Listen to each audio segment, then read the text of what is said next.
Bonjour. Est-ce que juste un test son, tout le monde m'entend? Ok, super. Bonjour, je suis Romain, j'appartiens aux équipes Amazon Web Services depuis 4 ans et on accompagne les différentes sociétés. Aujourd'hui, on a l'occasion de voir l'initiative de Peugeot avec Ifigénie Ngounou qui va nous rejoindre sur scène. L'initiative s'appelle Free to Move. Puis en deuxième partie, Jérôme Coignard de Capgemini Prosody viendra présenter ce qu'ils ont mis en œuvre pour accompagner Peugeot, mais notamment aussi comment ils ont appris les différents outils pour porter ces solutions. Et effectivement, comment les sociétés, les grandes sociétés innovent. Donc je vais laisser d'abord Ifigénie Ngounou présenter son use case, le business. Je vous remercie de l'applaudir et puis je reviendrai à la fin.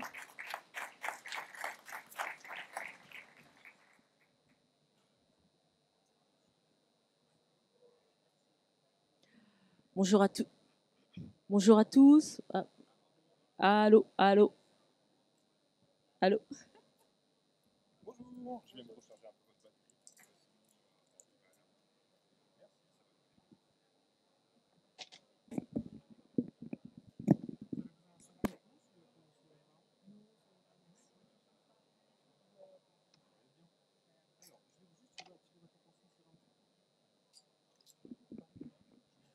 Collez sur le menton. Comme ça, quand vous tournerez la tête, vous ne l'oublierez pas.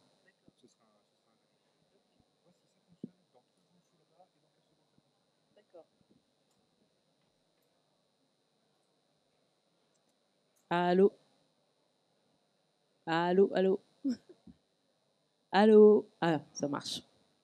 Bonjour à tous. Donc, je m'appelle Ifigénie Gounou. Je suis responsable marketing et smart business chez PSA Group.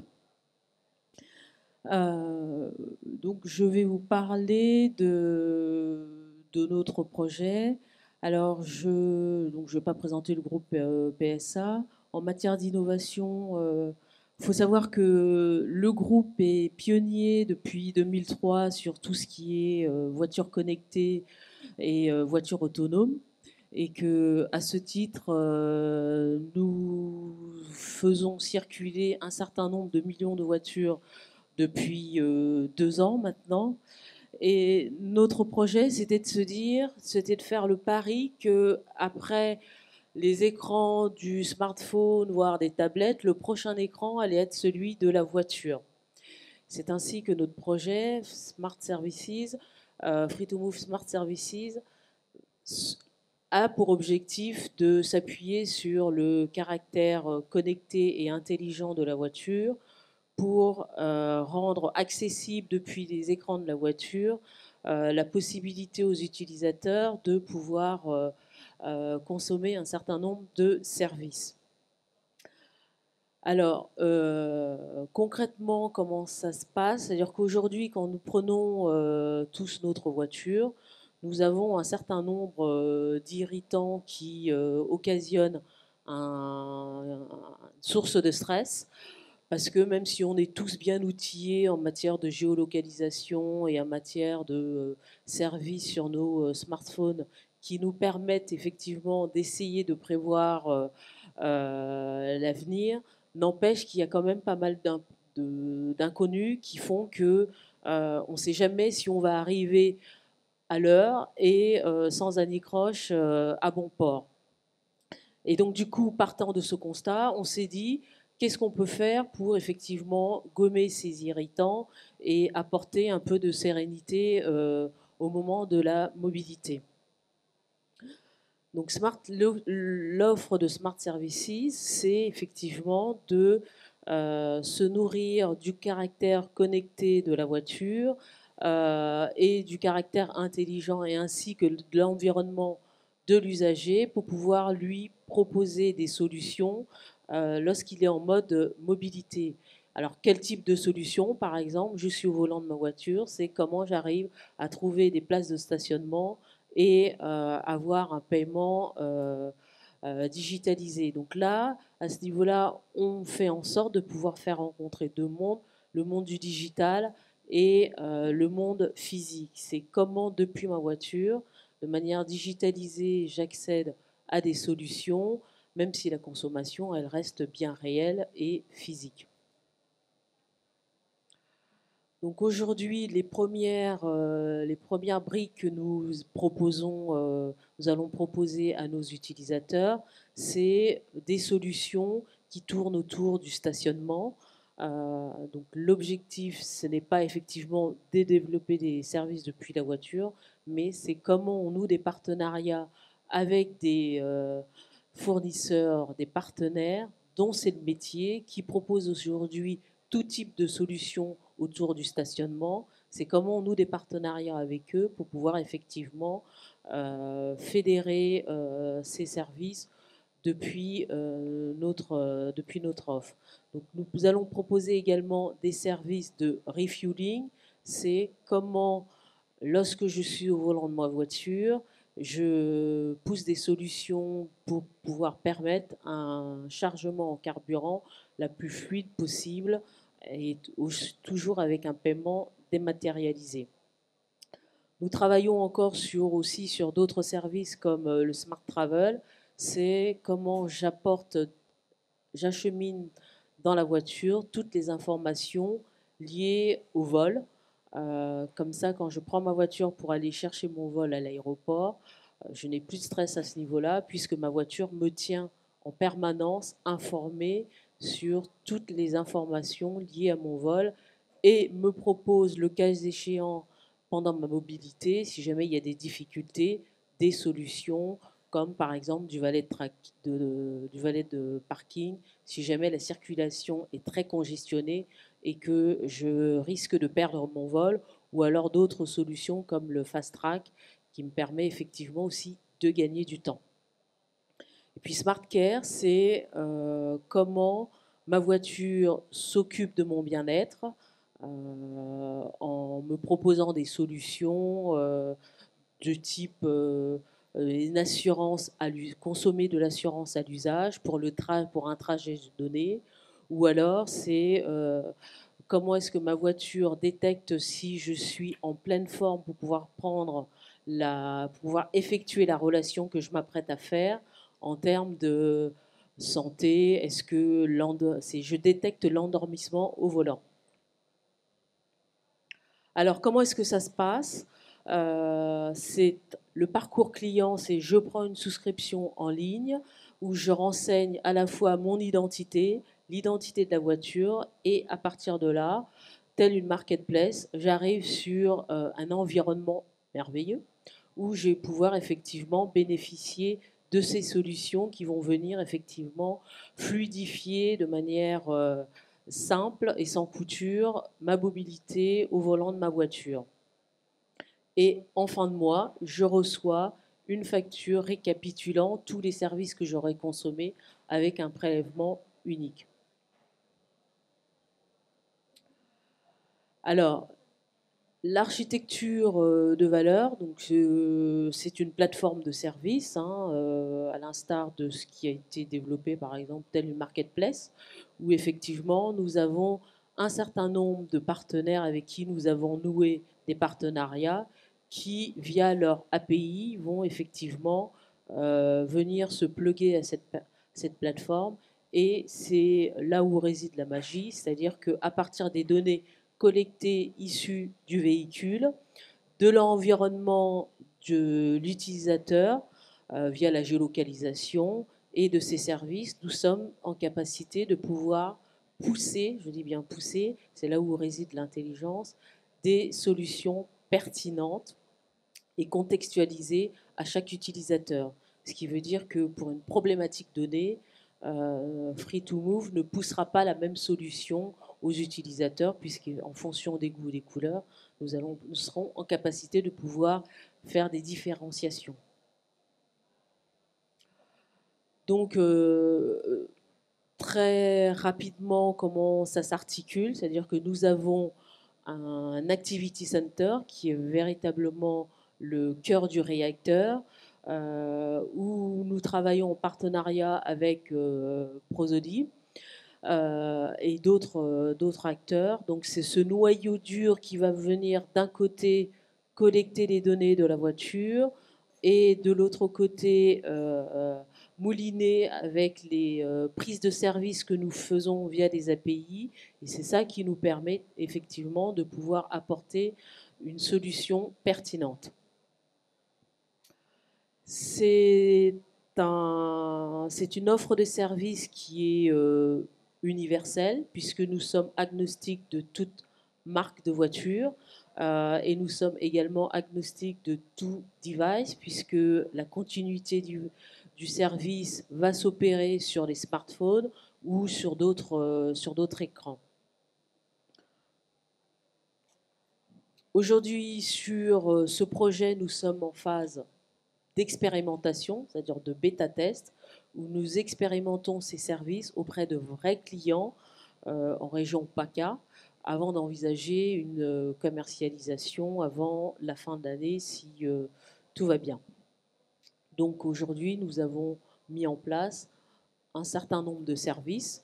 C'est un bouquet de services qui sont opérationnels et que les clients sont en capacité d'expérimenter à la fois sur le smartphone ou depuis l'écran de la voiture.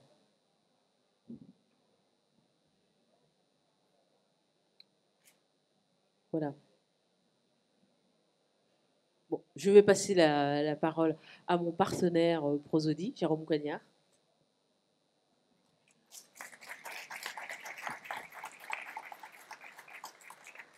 Bonjour, donc, je m'appelle Jérôme Coignard et donc, comme le disait Iphigénie, Prosody est le partenaire de PSA sur ce projet Free2Move Smart Service.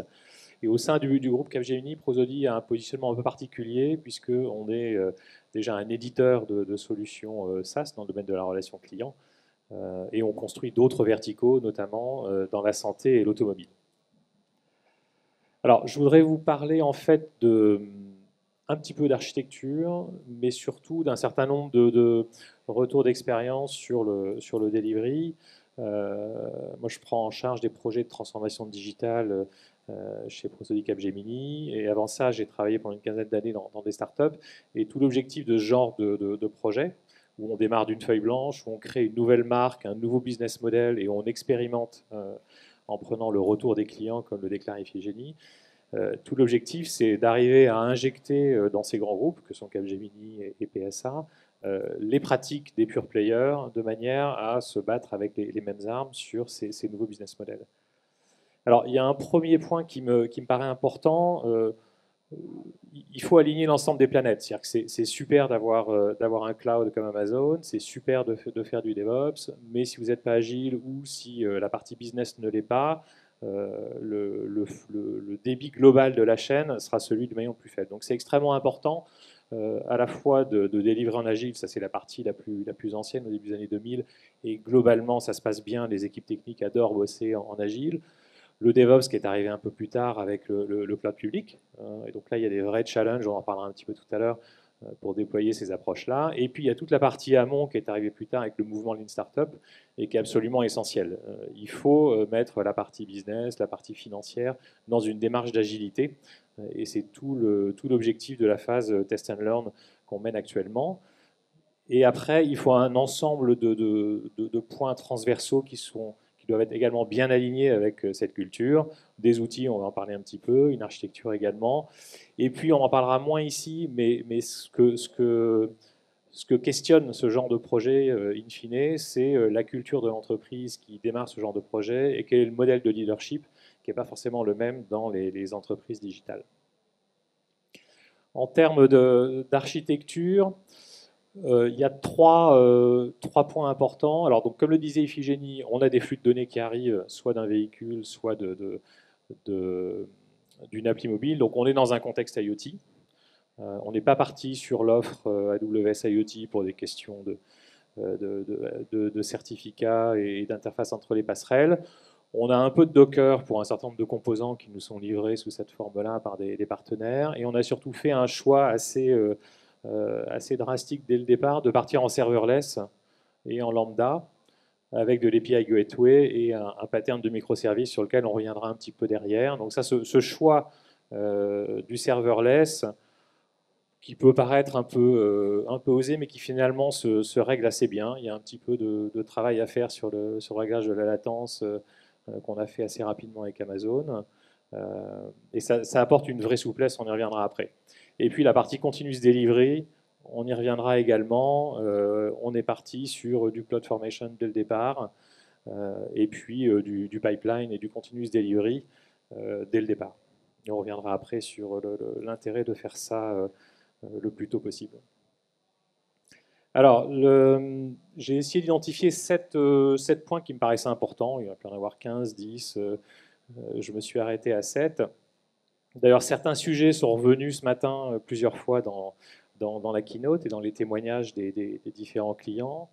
Le premier point, ce que permet un cloud public comme celui d'Amazon, c'est d'avoir un vrai focus business. C'est-à-dire qu'à partir du moment où l'aval est plus fluide et où on a beaucoup moins de contraintes, l'ensemble des équipes, et notamment les équipes techniques, peuvent vraiment s'aligner avec les équipes business, avec les product managers, pour être vraiment centrés sur le client, le business qu'on est en train de créer et être à l'écoute de l'ensemble des KPI qui remontent. Donc même s'il y a énormément de technologie et de la technologie pointue, ce n'est pas un projet technologique, c'est avant tout un projet business.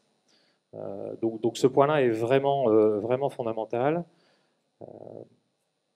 Un deuxième point, c'est une citation de Paul Graham, qui est le fondateur de Y Combinator, qui est un des accélérateurs les plus connus aux US, où sont passés Airbnb et d'autres sociétés, et qui dit une chose assez paradoxale, mais qui est importante, c'est « do things that don't scale ». C'est-à-dire ne cherchez pas à être scalable dès le début, au sens large, pas uniquement technique, c'est également la scalabilité business. Alors bien sûr, même si le cloud d'AWS et notamment les approches serverless garantissent une certaine tranquillité sur la scalabilité technique, notamment si on prend des patterns microservices, c'est important sur la partie plus business de ne pas chercher à faire d'overengineering, de tout automatiser, de tout instrumenter dès le départ. Par exemple, le reporting et l'analyse des KPI, eh ben, c'est du CSV aujourd'hui. Peut-être qu'on va d'abord l'importer en CSV dans QuickSight, et puis après, on s'occupera de basculer les données de DynamoDB vers Redshift et de brancher ça. Mais le fait, par exemple, de malaxer les KPI business sur un business qui est en création, ça doit se faire à la main parce que c'est une manière de rentrer dans les comportements des clients. Donc ce pattern-là est vraiment important. Comme on court toujours après le temps dans cette phase de démarrage sur un mode startup, il faut vraiment à tout moment investir le temps de développement sur ce qui crée de la valeur. Alors, un autre point très structurant, c'est les microservices. Donc, alors, les microservices, ce n'est pas juste un pattern à la mode, ce n'est pas juste un élément technique, c'est de mon point de vue avant tout un point extrêmement fort d'alignement business. À deux titres. Le premier point, c'est quand vous créez un nouveau business model, un nouveau business model ne peut pas se faire sur du progiciel, sinon n'importe qui le ferait. Donc à un moment donné, vous êtes obligé de créer du code spécifique, vous êtes obligé d'encapsuler dans ce code des concepts métiers qui sont uniques et qui correspondent à votre proposition de valeur et à votre business model. Et ça s'identifie très très vite et très très bien dans des microservices. Et si vous ne l'identifiez pas, c'est plutôt mauvais signe. Et du coup, ces microservices, et c'est typiquement ce qu'on retrouve dans les cas comme celui de Spotify qui est assez bien documenté sur la scalabilité de l'agile, si vous identifiez des microservices qui ont un sens métier très fort par rapport au business que vous créez, qui ont une déclinaison technique sous forme de microservices immédiate et qui en plus sont associés à des équipes de type feature team qui s'occupent uniquement de ce microservice, du coup, vous arrivez à une fluidité et un alignement entre l'idée business sur un service et son implémentation qui permet vraiment de paralléliser et d'aller à toute vitesse. Si en plus vous implémentez ça avec des patterns assez simples, comme on les voyait tout à l'heure avec du lambda, de l'API gateway et puis différents storage en mode manager, vous avez une vitesse et un débit de production d'innovation qui est extrêmement intéressant. Et là, vous pouvez commencer à vous battre avec les mêmes armes que des pure players. Une autre citation, donc il y en a quelques-unes que j'ai reprises dans cette présentation, d'un VC du fonds de Marc Andreessen, qui a dit dans un podcast que j'ai écouté un jour, un truc qui m'a frappé, qui est de dire, en fait, pour les développeurs aujourd'hui, acquérir une nouvelle compétence, ça revient à utiliser une nouvelle API. Et j'ai trouvé ça assez pertinent, notamment dans un environnement de cloud comme celui d'Amazon. Et je le vois au quotidien dans la manière dont les développeurs s'approprient et vont tester les nouvelles API. Donc c'est d'une intelligence commerciale diabolique, Romain. Donc il y a effectivement, on génère une appétence d'innovation qui est extrêmement intéressante, parce qu'il n'y a rien de plus performant qu'une équipe technique qui va de l'avant et qui va tester des nouvelles choses. Alors après, il faut le balancer avec quand même un certain nombre de patterns et de guidelines.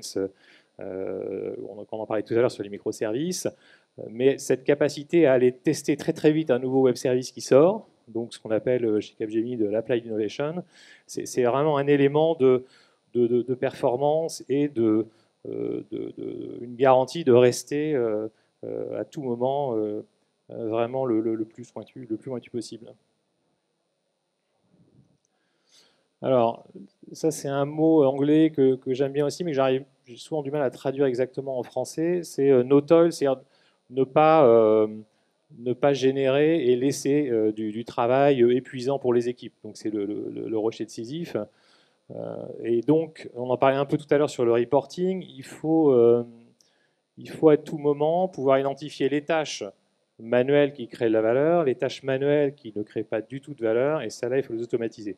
Donc si je reprends ce cas du reporting, analyser les données à la main, ça va créer de la valeur parce que ça va permettre de mieux comprendre le besoin du client.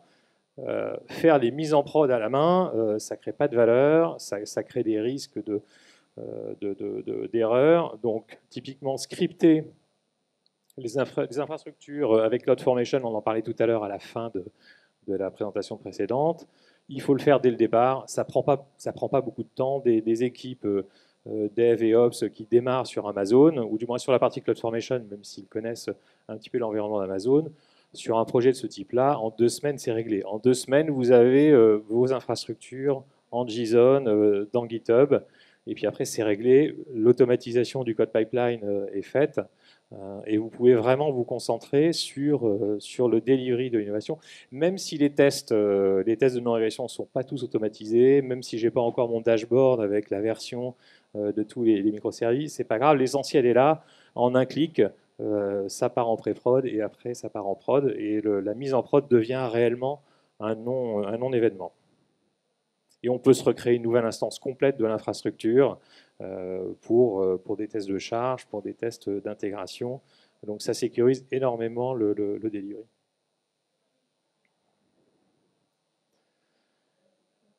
Alors, DevOps, c'est du dev et des ops jusqu'ici, rien de surprenant. Ce que j'ai pu constater, c'est qu'il y a donc dans cette équipe, il y a à la fois des gens qui viennent des opérations classiques, de la prod classique, mais qui sont dans un mindset agile, des gens qui viennent du développement en interne ou en externe, des gens du business de chez PSA. Et à un moment donné, quand il faut commencer à scripter, il y a cette espèce de zone grise un peu intermédiaire. C'est pas complètement du code, c'est pas totalement de la production classique. Et donc il y a une zone grise et une appréhension souvent des gens des ops à passer en mode scripting, parce que c'est des choses qui n'ont pas pratiqué le code depuis un moment.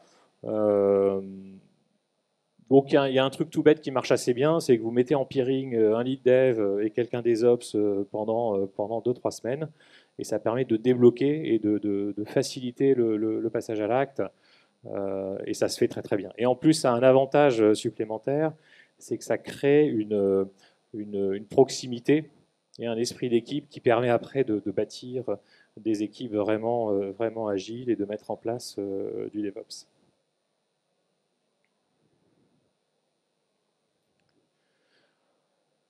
On parlait ce matin, je crois que c'était le CDO de Engie qui parlait du mode projet et du mode produit. Et donc ça tombe bien, c'est ce que je voulais dire ici.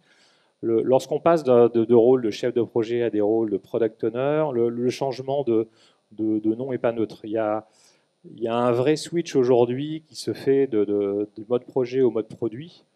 On peut y voir l'impact du modèle SaaS sur du build informatique, et donc le fait d'avoir très vite des premières versions, un premier retour de valeur, et de se projeter sur une logique de roadmap, de produits, de versions. Et ce qui change également pas mal les rôles et la manière dont les équipes s'attachent et s'investissent sur une vision long terme sur un produit. Donc ça, on le voit venir progressivement. Et c'est des nouveaux rôles, c'est des nouveaux métiers qui viennent soit du consulting, soit de la partie plus fonctionnelle.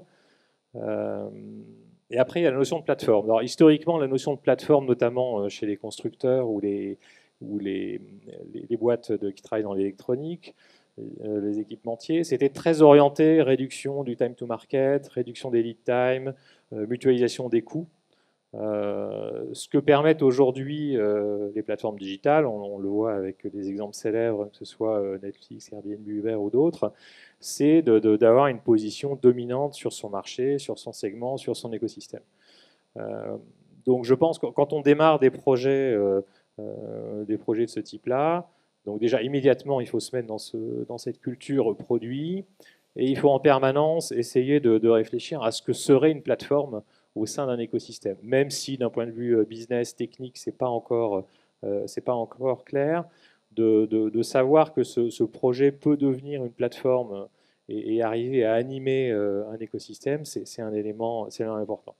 Et donc c'est là où on retombe sur un certain nombre de caractéristiques du cloud qui me semble absolument clé. Donc l'élasticité, effectivement, le fait qu'à un moment donné, on puisse agréger davantage de fournisseurs de services, accueillir davantage de clients.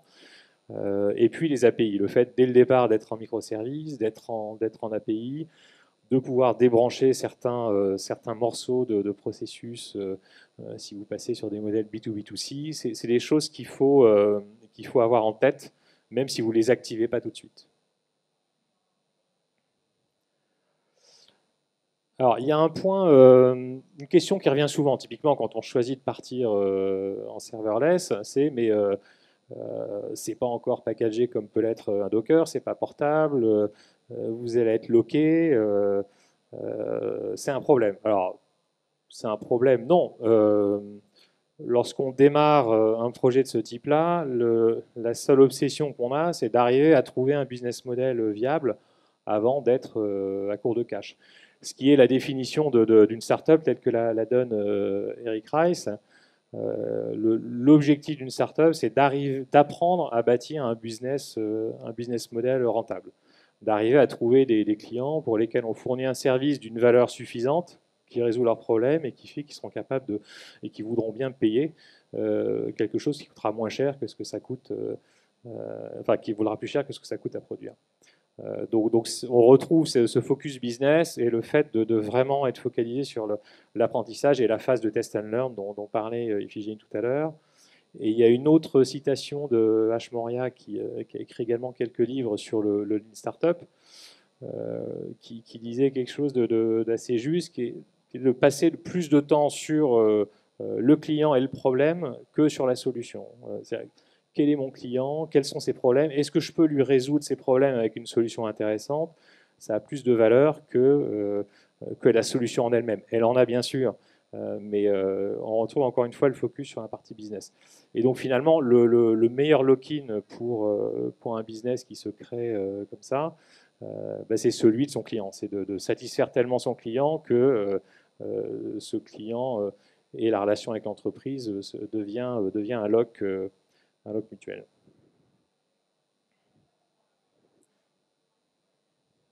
J'ai beaucoup d'avance, j'ai l'impression. Merci à Jérôme. On arrive au bout de cette session. J'espère que voilà, vous avez appris des choses. Les équipes de CAP et Iphigénie côté PSA sera à votre dispo juste à droite en sortant au niveau du stand. Donc si jamais vous avez des feedbacks à partager, n'hésitez pas à revenir vers eux et à partager votre feedback pour qu'on puisse nous améliorer chaque année l'événement. Merci à vous.